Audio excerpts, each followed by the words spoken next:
నేను పర్వాలేదు. అమ్మ ఇటు చూడు, అమ్మ వచ్చింది ఇటు చూడు అమ్మ వచ్చింది. ఏది తల్లి, ఏది అమ్మ ఏది అమ్మ రూమ్ అడిగారండి.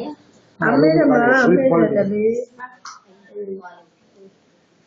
అయిపోయింది అప్పుడే ఏడుపు.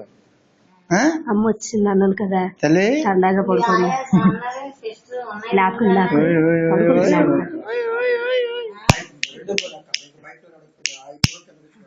ఓయ్ పడుకుంది కానీ 9 నెలలు పడుకున్నా లోపల.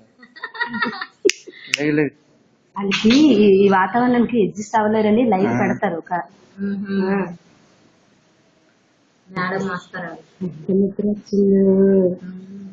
ఎక్కువ 16 గంటలు 18 గంటలు పడుకుంటారు. రోజుకి 18 గంటలు 20 గంటలు 4 గంటలు తెలివేస్తాం. దాంతో ఫీవర్ వచ్చింది. 3 రోజులు పడుకున్నా. బీసీ చేసేస్తారు ఈ రోజే. బీసీ ఇదే రోజు వేయడం మంచిది. తల్లి డోంట్ డిస్టర్బ్ అంటుందండి. పడుకుంటాను. తల్లి అమ్మా